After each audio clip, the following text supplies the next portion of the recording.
안녕하세요. 박정호입니다. 오늘 이 시간에는요, 취업을 열심히 준비하는 것도 중요하지만 취업을 잘하는 것도 중요하다라는 어떤 그런 테마 속에서요, 어떻게 하면 보다 적합한 취업 전략을 세울 수 있고, 그리고 내가 나의 어떤 상황보다 더 나은 선택을 하게 되는지에 대한 일련의 상황들을 진단하기 위해 강좌를 마련했습니다. 오늘 그 첫 번째 시간으로요, 미디어 그룹에 대해서 먼저 얘기를 해드릴까 하는데요. 지금 슬라이드에 보시는 일련의 그 지상파 방송국하고요, 대형 언론 그룹 이런 것들을 보시면 공통적으로 저희가 이런 표현을 쓸 수 있습니다. 이거는 언론사 입사를 지망하는 사람들에게는, 이곳이 바로 언론사 지망하는 사람들에게는 신의 직장이 되는 것이죠.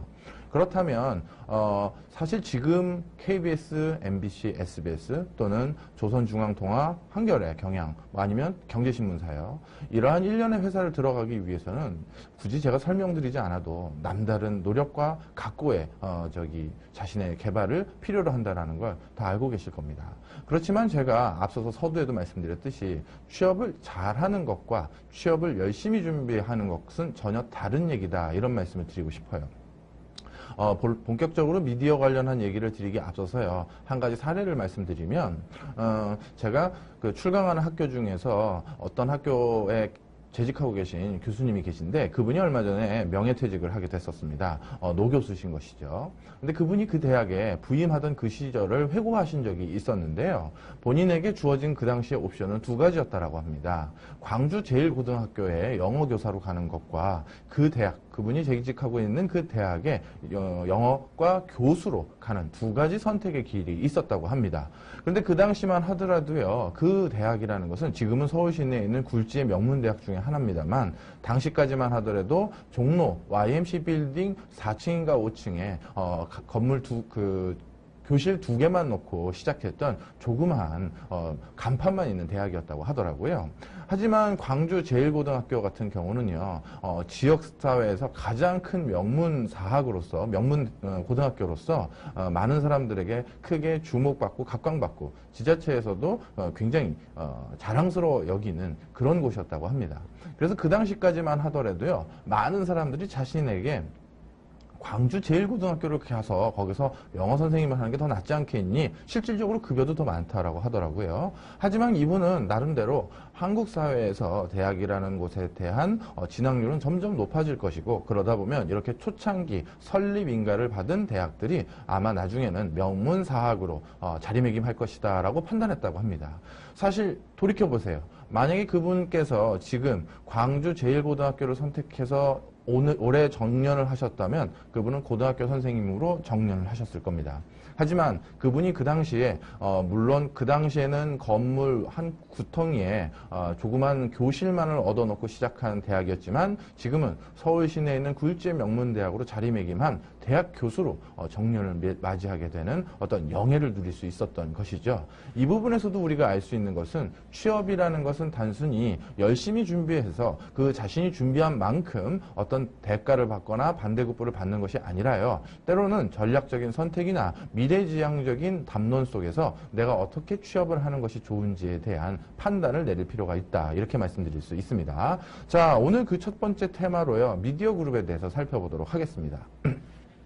지금 여기 그 슬라이드에 보여있는 대부분의 미디어 그룹들은요, 우리가 신문방송학과라든가 기타 유관한 학과 학생들에게 물어보시면 아마 미디어 관련해서는 이곳들이 신의 직장이다, 이렇게 불리울 겁니다. 그러면 지금 이런 회사에 들어가기 위한 속칭 우리가 스펙이라고 하죠. 아마 어마어마한 준비를 하셔야 될 거예요. 하지만 그 스펙이 가져다 주는 만큼의 어떤 혜택이나 반대급부 또는 평생에 대한 보장이 과연 이루어질지, 저는 궁극적으로 요즘 이 시간에는 다시 한번 생각해 봐야 된다, 말씀드리고 싶습니다. 이러한 것에 대한 트렌드는 벌써 미국에서 목격이 됐습니다. 격동의 미국 미디어 업계라고 해서 동아일보에서 보도된 바 있는 내용인데요. 보시면 미국의 100년 이상 된 굴지 언론사들이 단돈 1달러에 매각한다든가 다시 매각된 다음에 다시 또 재매각되는 그런 수모를 겪는 일련의 시계열을 표현해 놓은 것이다, 이렇게 말씀드릴 수 있습니다.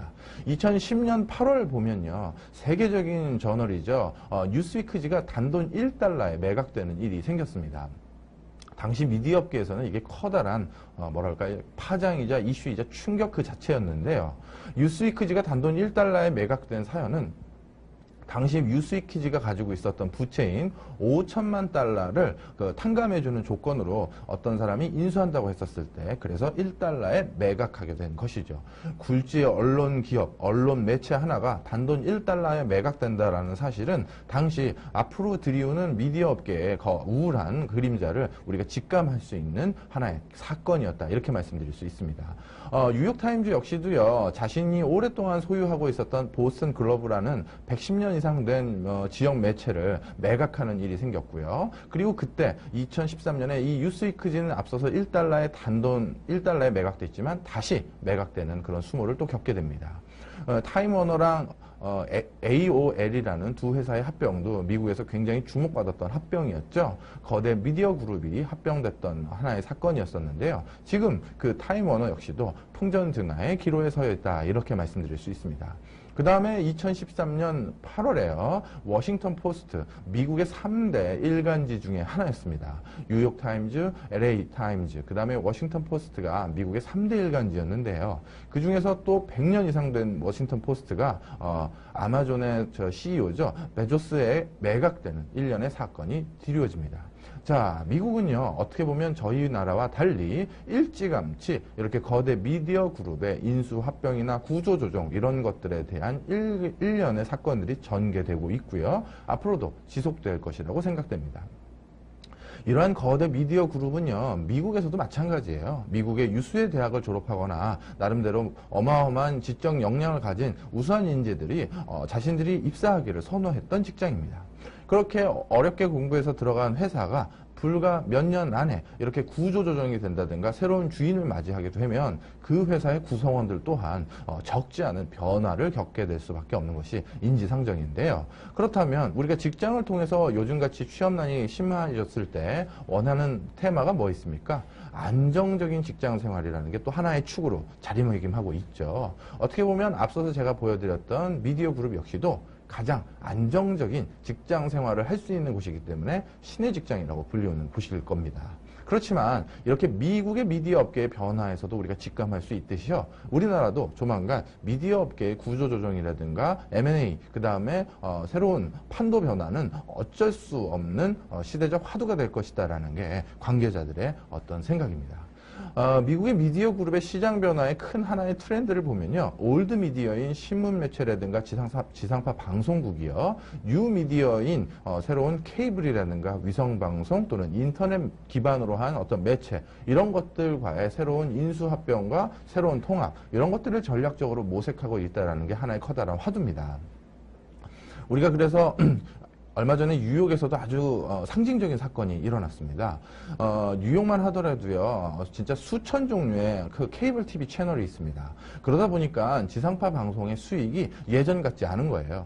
그래서 지상파 방송, 우리로 따지면 KBS, SBS, MBC겠죠? 이곳이 일시적으로 송출을 중단했던 사건도 맞이하게 됩니다. 이것은 우리나라에서도 크게 상징성이 있다고 저는 보는데요. 앞으로 이러한 트렌드가 미국에서는 더욱더 진행될 것이고 우리나라 또한 변화의 흐름에 벗어나지는 못할 것이다라는 게 저의 생각입니다. 자, 아까 말씀드렸던 베조스죠. 이분 역시도 IT 업계의 대표적인 선두기업, 혁신기업인 아마존의 설립자로서요. 가장 혁신적인 경영가로서 평가받고 있는 사람입니다. 이러한 사람이 자신의 자본력을 가지고 올드미디어를 인수하고 올드미디어에 대한 새로운 생명력을 불어넣기 위한 일련의 시도를 수행하고자 하는 노력을 전가할 예정이라고 하네요. 그렇지만 이전에도 이러한 시도들이 없었던 것은 아닙니다.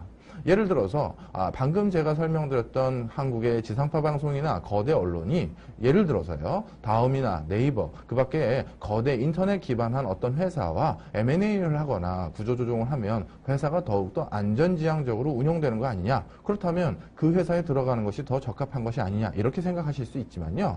앞에서 미국의 사례에서도 말씀드렸듯이 이러한 인터넷 기반으로 한 회사들과 그다음에 뉴미디어를 기반으로 한 인터넷 회사들이죠. 그다음에 올드미디어를 기반으로 한 신문사, 지상파 방송국 간의 결합은 사실 지금까지 성공된 사례가 없었던 것이 전례입니다. 이 부분에 대해서 많은 관련 전문가들은 이렇게 평가를 하더라고요. 올드 미디어가 가지고 있는 기업 문화와 뉴 미디어가 가지고 있는 기업 문화는 절대 서로 융합되기가 적합하지 않다라고 하면서 이들 두 집단 간의 M&A와 인수합병 이런 것들이 성공하기가 그리 쉽지만은 않다라는 진단을 내리게 되는데요. 지금 보여드렸던 연합뉴스의 그래프를 보시면요. 타임워너와 인터넷 그 온라인 서비스 업체죠. AOL이 합병했었을 때 그 합병한 이후 처음에는 거대 올드 미디어와 뉴 미디어의 합병으로 인해서 많은 사람의 주목을 받게 되고 그래서 이렇게 주가가 일순간에는 커다란 상승을 보였다가 그 다음에 폭락을 해오기 시작했다라는 사실을 알 수가 있죠. 그리고 9년 만에 다시 분사를 하게 되는 수모를 겪게 됩니다. 그렇기 때문에요. 우리나라 올드 미디어들이 새로운 각광을 받고 있는 뉴 미디어와 인수합병을 한다고 해서 반드시 가시적인 성과가 나올 수 있다. 이렇게만 말씀드릴 수는 없다. 이것이 앞에 미국에서 보여준 여러 선례들이다. 이렇게 말씀드릴 수 있습니다. 뉴스코퍼레이션 역시 마찬가지죠. 언론사 재벌이라고 하는 루퍼트 머독이 여러 가지 영화사라든가 언론사라든가 방송국 그다음에 이런 것들을 인수하면서 만든 거대 미디어 그룹인데요. 여기 맨 밑에 보시면 마이스페이스라는 그런 인터넷 SNS 업체를 루퍼트 머독이 인수한 적이 있습니다. 당시까지만 하더라도 페이스북보다 마이스페이스가 훨씬 더 많은 가입자 수와 활동력을 보이고 있었었는데요. 그 당시 페이스북 측에서는 마이스페이스를 뉴스코퍼레이션에서 인수합병했다라는 소식을 전해 듣고 축배를 들었다고 합니다. 그 이유는 뉴 미디어의 특성이 있는데 이런 올드 미디어는 마이스페이스를 인수했다고 해서 SNS의 장점이나 기동력 그 다음에 변화무쌍함을 걔네들이 감당할 수 없을 것이다. 그래서 앞으로 페이스북은 더욱더 각광받을 수밖에 없다라고 지네들 내부적으로 판단을 해서요. 축배를 들었다는 일화는 아주 업계에서 유명한 일화로 남아있죠. 이것은 또한 뉴 미디어와 올드 미디어가 얼마나 다른지에 대한 상징적인 내용을 단적으로 설명해 준다. 이렇게 말씀드릴 수 있겠네요. 자, 우리나라 상황으로 다시 한번 돌아올까요? 얼마 전에 중앙일보의 논설위원께서 중앙일보면 굴지의 신문사 아니겠습니까? 그런 논설위원이 굴지의 신문사인 논설위원이 신문은 이제 끝난 것인가라는 칼럼을 게재해서 세간의 이슈가 된 적이 있는데요. 여기 첫 번째 줄과 두 번째 줄 제가 밑줄 쳐놓은 것을 보시면 지난해 한국의 가구당 신문 구독률은 24.7%가 됐는데요. 이것은 불과 한 10여 년 전에 있었던 69.3%에 비해서 무려 3분의 1 토막 가까이 줄어드는 그러한 사건이다라는 것을 앞에 단적으로 신문사가 직면한 환경을 설명하고 있습니다. 자, 여러분들이 더 잘 아실 거예요. 요즘 신문들이 어떤 상황이신지. 그 다음에 요즘 신문들이 새로운 활로를 모색하기 위해 뉴미디어로 진출하고자 어떻게 했습니까? 종편이라는 것에 진출하게 됐었죠. 그래서 굴지의 언론사들이 MBN, JTBC, TV조선, 채널A라는 굴지의 종편 회사를 설립했는데요. 이 옆에 보시는 그 맨 마지막에 보시는 게 단기 순이익인데요. 전부 보시면 아시겠습니다만 적자가 중앙일보 같은 경우는 마이너스 1,000억 원이고요. MBN 같은 경우 300억, 채널A 동아방송 같은 경우는 400억, 그 다음에 조선일보 같은 경우도 500억의 적자를 보이는 것으로 우리가 확인됐습니다. 이 적자의 규모는요, 우리가 이 종편들이 거둔 매출액보다 오히려 적자 금액이 더 크다는 점에서 이 종편이 가지고 있는 어떤 풍전등화의 상황을 단적으로 설명하고 있다. 이렇게 말씀드릴 수 있습니다. 이거는 뭐 업계 내부자들끼리의 공공연한 어떤 뭐 비밀 아닌 비밀인데요. 이런 굴지의 언론사들, 즉 종편을 가지고 있는 굴지의 언론사에 재직하고 있는 많은 기자분들이 요즘 이런 소리를 하세요. 우리는 침몰하는 거대한 배에 탑승하고 있다. 이런 얘기를 합니다. 이것이 미국에서 앞서 살펴봤던 그런 일련의 미디어 업계의 변화, 그리고 종편 등으로 인해서 지금 수익 구조가 급속도로 악화되고 있는 자신들의 상황을 단적으로 또 표현한 것이 아닌가 이렇게 생각이 되네요. 제가 앞서서 말씀드렸던 얘기 기억하시죠? 자, 또 한번 볼까요? 그렇다면 지상파 방송은 또 다른 상황이냐 보겠습니다. 지상파 광고 매출은 지속적으로 하락 추세에 있습니다. 여러분들 상식적으로 좀 말씀을 드리면 지상파 방송이나 또는 신문사 같은 경우는요, 자신의 수익의 거의 90% 가까이가 광고 매출을 통해서, 광고 수주를 통해서 달성되고 있습니다. 따라서 지상파 광고 매출이 계속적으로 하락 추세에 있다는 것은요, 지상파 역시 미디어 업계의 거대한 새로운 판도, 흐름 변화에 비껴갈 수는 없다라는 사실을 우리가 알 수 있는 것이죠. 자, 이러한 내용을 보면서 밑에서 보시면 MBC와 SBS 같은 경우도 광고 매출이 각각 17.4%와 5.7%씩 각각 감소하여 4천억 원 가까운 정도의 감소폭을 기록했다라는 것을, 감소폭이 아니라 4천억 원 정도를 기록했다라는 사실을 우리가 언론 보도를 통해서 자주 목격하고 있습니다. 자, 아까 앞서서 제가 처음 화두를 드렸습니다. 취업은 열심히 준비하는 것도 중요하지만 잘 선택해서 잘 취업하는 것도 중요하다 말씀을 드렸습니다. 과연 저는 여러분들께 이런 마지막 그 퀘스천 마크를 던지면서 미디어 업계에 대한 첫 번째 테마를 맞춰보고 싶은데요.